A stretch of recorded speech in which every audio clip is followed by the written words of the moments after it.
ఈ రోజే డౌన్లోడ్ చేయండి. మీ ఫేవరెట్ షోస్ చూడండి. ధ్రువ్, నువ్వు కూడా ఉన్నతికి సారీ చెప్పు.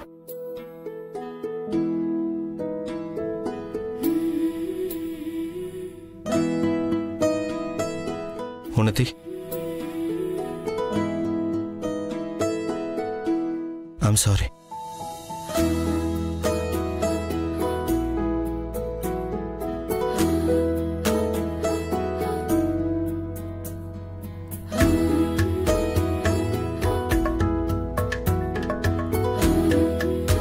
అలా ఉండాలి, అన్నీ మర్చిపోయి ఇలా కలిసిపోవాలంతే.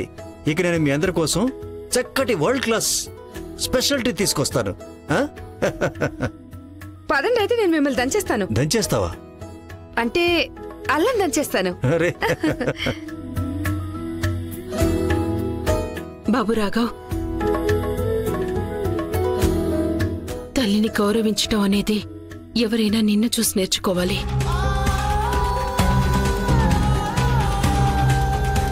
అమ్మా, అమ్మా ఎక్కడికి వెళ్తున్నావు? అమ్మా, అమ్మా నన్ను వదిలి వెళ్ళొద్దు, ఆగమ్మా.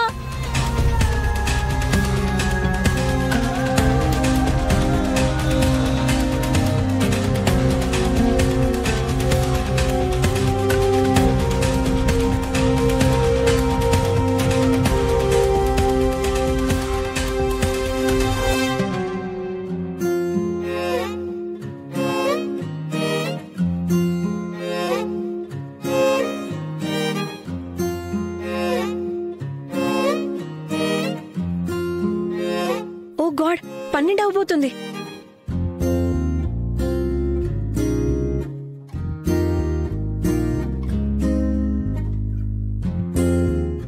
అయిపోయింది. ఎవరికి? నీకా? వాచ్ లో వినిపించలేదా? 12 అయిపోయింది. 12 ప్రతిరోజు 2 సార్లు వస్తుంది, రోజుకి 2 సార్లు. నా దారికి అడ్డు తప్పుకో, నేను పడుకోవాలి.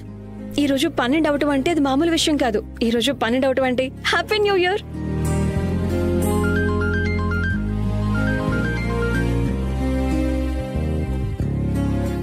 నన్ను క్షమించాలి అంటే ఈయన స్పెషల్ గా ఫీల్ అయ్యేలా చేయాలి.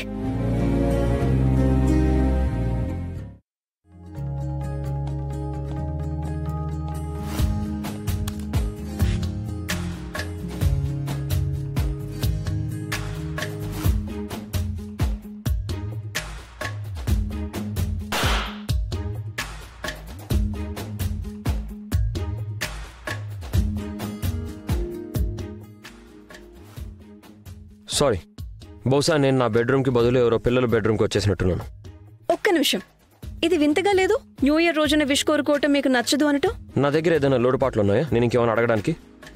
అండ్ ఒకవేళ నిన్ను నీ రికార్డర్ని కాపాడినందుకు ఇది నీ పాత చింతకాయ చెట్టు పద్ధతి అనుకుంటా నాకు థ్యాంక్ యూ చెప్పడానికి. నేను అస్సలు చెప్పకు. ఏదో జనం నా వెన్ను తట్టి మెచ్చుకుంటారు కదా, నేను ఏ పని చేయను. కటుగానే మాట్లాడతారు ప్రతిసారి. మీ స్కూల్లో ఇదే నేర్పించారా? ఎవరు చెప్పలేదా మీకు మధురవాణి అమూల్యమైనదని? అయినా నేను మీకు ముందుగానే చెప్పాను, థ్యాంక్ యూ చెప్పడంలో నాకు ఎలాంటి ఇబ్బంది లేదని. మీ జ్ఞాపక శక్తి మందగించిందా? నేను మళ్ళీ మీకోసం చెప్తాను, థ్యాంక్ యూ. ఈ రోజు మీరు నా కోసం ఏదైతే చేశారో అన్నింటికి. ఇప్పుడు చెప్పండి, మీ ప్రాబ్లం ఏంటి? నా ప్రాబ్లం ఏంటంటే నేను అస్సలు ఏమీ మర్చిపోను. ఇదా మీ సమాధానం థ్యాంక్ యూ చెప్పకపోవడానికి?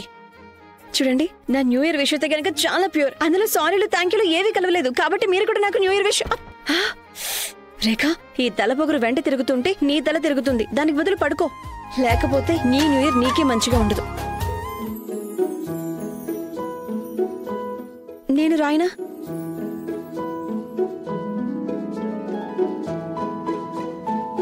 నువ్వు పడుకుని పోయావు కదా. అది నాకు చిన్నప్పటి నుంచి అలవాటు.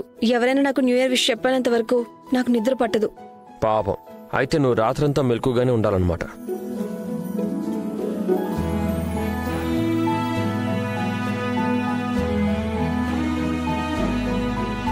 మీ దగ్గర ఇప్పుడు 2 దారులున్నాయి. ఒకటి మీరు నాతో మందు రాయించుకోండి, లేదంటే నాకు న్యూ ఇయర్ విష్ చెప్పేయండి. ఈ రెండిట్లో ఏది జరిగే ఛాన్స్ లేదు.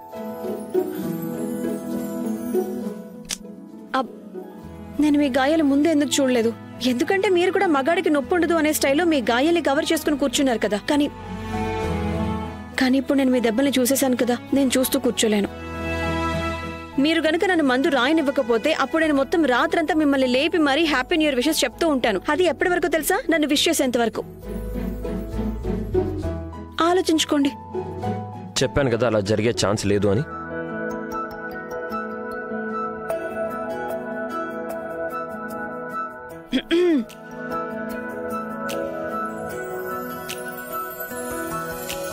సరే అయితే నువ్వే కాను.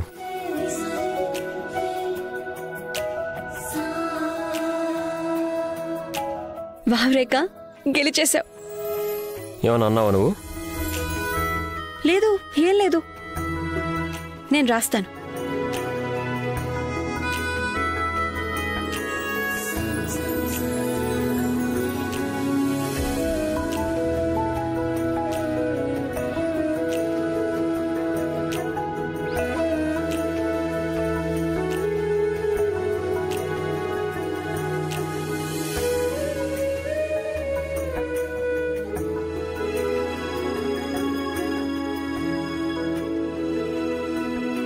మమ్మల్ని ఏదో ఒకటి చేస్తుంది. అందుకే కదా మీరు చెప్పలేదు, కానీ నాకు వినిపించింది.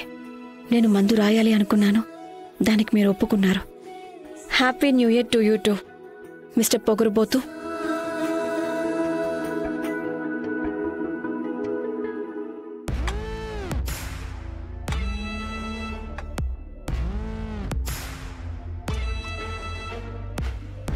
అమ్మ దుర్గమ్మ తల్లి, ఇది కొత్త సంవత్సరం, కానీ నేను నా పాత కోపాలతో అడుగు పెడుతున్నాను. అయినా నేను కోపంగా ఉండడం సబబు కూడా. నేను ఎన్నో చేశాను, కానీ రేఖని ఏమి చెయ్యలేకపోతున్నాను. ఉన్నతి అంత పెద్ద గొడవ చేసింది, హంగామా జరిగిపోయింది. నేను ఇంకా ఏదో అనుకున్నాను, ఇవన్నీ రాఘవ రేఖకి 4 చీవాట్లు పెట్టి తన పుట్టింటికి తిరిగి పంపించేస్తాడని. కాని రాఘవ ఆ రేఖని ఇలా చేతుల్లో ఎత్తుకుని ఈ ఇంటికి తిరిగి తీసుకొచ్చేశాడు. నేను పడ్డ కష్టమంతా నీళ్లలో పోసిన పన్నీరైంది.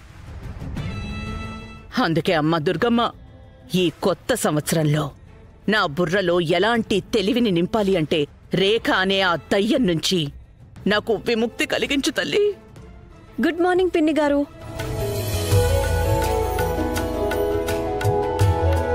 Happy new year. సంతోషంగా ఉండమ్మా. Happy new year. ఏమైంది పిన్ని గారు? కొత్త సంవత్సరంలో మొదటి రోజు, కానీ మీరు దిగులుగా ఉన్నారు. ఎందుకంటే నువ్వు ఇంట్లో ఉన్నావు కాబట్టి. మీరేమైనా అన్నారా? నా ఉద్దేశం అంటే రేఖ, ఇప్పుడు నువ్వు ఈ ఇంట్లో ఉన్నావు కాబట్టి రాఘవ ఇంకా మిగిలిన వాళ్ళందరూ నిన్ను బాగా చూసుకోవాలి కదా. కానీ నాకలా ఏం అనిపించడం లేదు. రాఘవ గురించి ఏం చెప్పను, కొత్త సంవత్సరమే. కానీ తన విషయంలో నా దిగులు మాత్రమే పాతది.